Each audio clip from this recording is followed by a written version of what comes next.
सो अब हम स्टार्ट कर रहे हैं लीनियर इक्वेशन इन टू वेरिएबल का सब्स्टिट्यूशन मेथड। सो जैसे कि हमें वर्ड से ही समझ आता है, सब्स्टिट्यूशन का मतलब होता है किसी चीज़ का सब्स्टिट्यूट करना, किसी चीज़ को किसी चीज़ में पुट करके रिप्लेस करके उसका एज अ सब्स्टिट्यूट यूज़ करना, उसे हम कहते हैं सब्स्टिट्यूशन मेथड। अब हमने अब तक बहुत सारी इक्वेशंस देखी है, जैसे कि 7x minus 15y is equal to 2 या x प्लस 2y इज़ इक्वल टू 3। ये हमने देखी है linear equations in two variables.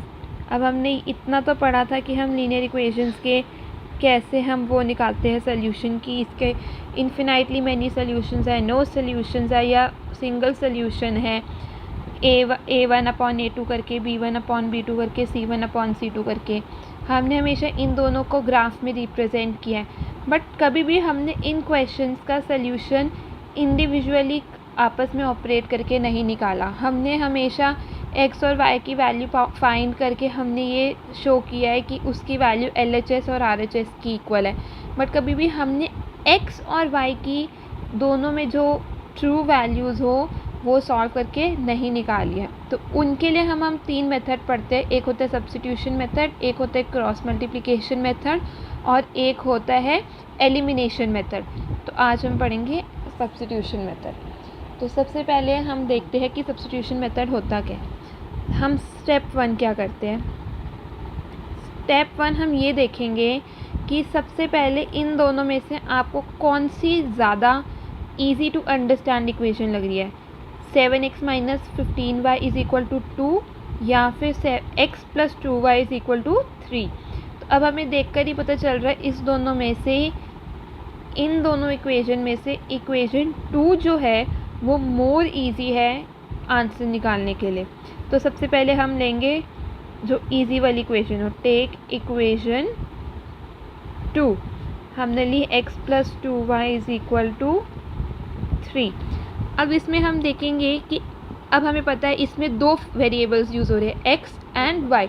अब हमें x और y में से किसी एक को लेफ़्ट हैंड साइड रख के दूसरे के राइट हैंड साइड दूसरे को ले जाना होगा, जिससे क्या होएगा, हमें एक वेरिएबल के फॉर्म में एक सर्टेन आंसर मिलेगा।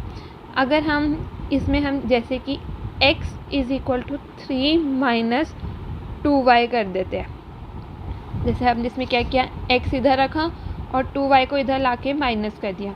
अब आप लोग ये भी सोच सकोगे, आप ये सोचोगे कि x is equal to 3 minus 2y किया, तो हमने 2y is equal to 3 minus x क्यों नहीं किया।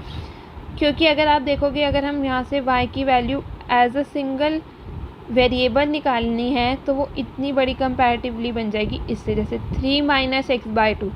लेकिन अगर हमने सिर्फ x की वैल्यू निकाली है तो वो बनती है 3 माइनस 2y। और हमने यहाँ से 2 को इसलिए डिस्प्लेस यहाँ से करके नीचे डिवाइड किया क्योंकि हमें एक कांस्टेंट वेरिएबल में ही आंसर चाहिए। हम इसके साथ कोई नंबर नहीं रख सकते क्योंकि हमने ये वैल्यू दूसरी इक्वेशन में सब्स्टिट्यूट करनी है और वहाँ पे हमें x या y की वैल्यू चाहिए, 2y की नहीं चाहिए। हमें यहाँ पे y की ही वैल्यू सब्स्टिट्यूट करनी है या x की ही वैल्यू पुट करनी है। इसलिए हमने हमेशा x और y को अगर निकालेंगे तो y को हम सिंगल वेरिएबल के फॉर्म में या x को सिंगल वेरिएबल के फॉर्म में निकालेंगे। यहाँ पे x को इसलिए निकाला क्योंकि x के साथ कोई कोफिशिएंट नहीं था और हमारे पास टर्म ईजी होगी, क्योंकि अब आपको पता चल चुका है x is equal to 3 minus 2y। अब क्या करेंगे, हम लेंगे स्टेप 2। देखो अब हमने सेकेंड इक्वेशन लिखी, फर्स्ट इक्वेशन लिखी 7x minus 15y is equal to 2। अब हमने इक्वेशन लिख ली। अब आप देख सकते हो इसके अंदर हमारे पास 2 वेरिएबल्स है, x एंड y। अब हमने ऊपर वाले में ही निकाली थी x की वैल्यू, हमने वेरिएबल के फॉर्म में हमने x की वैल्यू ऑलरेडी निकाल चुके हैं। तो अब हम क्या लिखेंगे, simply substitute value of x। जैसे कि क्वेश्चंस होते थे x इज़ इक्वल टू 2, तो हमें क्वेश्चन दिया जाता था 3x प्लस 2 सॉल्व करो कि क्या होता है। तो हम जैसे सब्स्टिट्यूट करते थे x की वैल्यू 2 को हमने सब्स्टिट्यूट करते थे, इस तरह हम सब्स्टिट्यूट करके वैल्यू निकालते थे। 3 2 ज़ा 6 + 2 8। जैसे हम इसमें सब्स्टिट्यूट करके उस वैल्यू को ऑपरेट करते थे, ऐसे अब हम इसमें x की वैल्यू को सब्स्टिट्यूट करेंगे तो वो हो जाएगी 7 इंटू ब्रैकेट में, क्योंकि ये 2 वेरिएबल्स और एक कांस्टेंट का वो है, -15y = 2। अब आपने देखा हमने सब्स्टिट्यूट कर दिया तो हमारे पास बनी 7 इंटू 3 - 2y -15y = 2। ये करने का हमारे पास क्या हुआ, अब हमारे पास linear equation in 2 variable linear equation in 1 variable बन जाएगी। पहले वाली इस इक्वेशन में हमारे पास थी 2 वेरिएबल x एंड y। अब हमारे पास इक्वेशन बन गई है in linear equation in 1 variable, सिर्फ y के उसमें। ये हो जाएगा 7 3 ज़ा 21 -7 2 ज़ा 14y -15y = 2। अब 21 और माइनस माइनस करके हो जाएगा 29y = 2। अब हमारे पास ये इक्वेशन आ गई। अब हम क्या करेंगे, -29y को यहाँ रखेंगे और कर देंगे 2। अब जो ये वाली इक्वेशन है ये हमारे पास आ गई लीनियर इक्वेशन इन 1 वेरिएबल, जो कि हमारे पास पहले थी लीनियर इक्वेशन इन 2 वेरिएबल।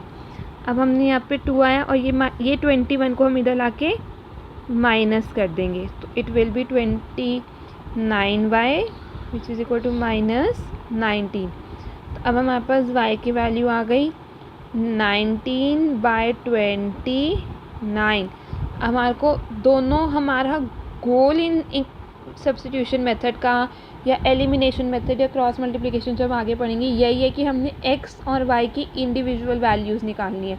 वो हमें क्वेश्चन ही यही देंगे, 2 इक्वेशन दे देंगे और कह देंगे कि find the value of x and y। अब x और y को हम पहले वैल्यूज़ निकालते थे ग्राफ में रिप्रेजेंट करके, वो जहाँ इंटरसेक्ट हो रही है या वो देखकर, लेकिन अब हमारे पास उसको सॉल्व करके x और y निकालने की इक्वेशंस आ गई है। जैसे हमने एज वाले क्वेश्चन किए थे कि उसमें हमें बोलते थे कि रिप्रेजेंट करो इक्वेशंस में, हम उसकी एज रिप्रेजेंट कर देते थे, लेकिन उनकी एज निकालने के लिए 2 वेरिएबल्स में हमें सब्स्टिट्यूट करके x और y, जैसे हम एज्यूम करते थे let the age of daughter be x, let the age of father be y। तो फाइनल में x और y की वैल्यू निकालने के लिए हम उन दोनों का अब सब्स्टिट्यूट मेथड से यूज़ करके उन दोनों इक्वेशन को x और y यानी डॉटर और फादर की वैल्यूज़ निकाल सकते हैं। ऐसे क्वेश्चंस में हमारे को x और y की इंपॉर्टेंस पता चलेगी आगे क्वेश्चंस में। तो अब जैसे हमारे पास y की वैल्यू आ गई, y = 19/29। अब आपको पता है कि आपके पास x की वैल्यू थी। अब हम स्टेप 3 लिखते हैं। अब आपको पता है आपके पास x की वैल्यू थी 3 - 2y, राइट। अब हमारे पास y की वैल्यू हमें पता है 19/29 है। तो अब हम सिंपली क्या करेंगे, इसके अंदर अब हम y की वैल्यू सब्स्टिट्यूट कर देंगे। जैसे आपको एक वैल्यू इस वाले में सिखाया कि x की वैल्यू गिवन है तो आपने इक्वेशन में डाल दी। अब आपके पास y की वैल्यू गिवन है तो आप इसको सिंपली इक्वेशन में पुट कर दोगे 19/29। जब आप इसको सॉल्व करोगे तो आपके पास वैल्यू आ जाएगी 49/29। अब आपका 2 आपको मिल चुके हैं, x की भी वैल्यू मिल चुकी है और y की भी वैल्यू मिल चुकी है। ऐसे ही प्रोसेस करके हम आपको क्वेश्चंस देंगे कि 2 इक्वेशन दे देंगे और कह देंगे find the value of x and y। तो हम ऐसे ही दोनों को सब्स्टिट्यूट करके y और x की वैल्यूज़ निकाल लेंगे। ज़रूरी नहीं है हमेशा पहले y निकले, क्योंकि यहाँ पर हमारा x सिंगल था और ईजी वैल्यू निकल रही थी, तब अभी हमने x को इधर रख के हमने सब्स्टिट्यूट किया। लेकिन अगर हमारे पास इसमें y के टर्म्स में सिंपलर वैल्यू निकलती तो हम इस वाली इक्वेशन में y को सब्स्टिट्यूट करते और हमारे पास पहले x की वैल्यू आती। बट इस क्वेश्चन के अकॉर्डिंग हमारे पास पहले कौन सी वैल्यू आई, y की। ठीक है।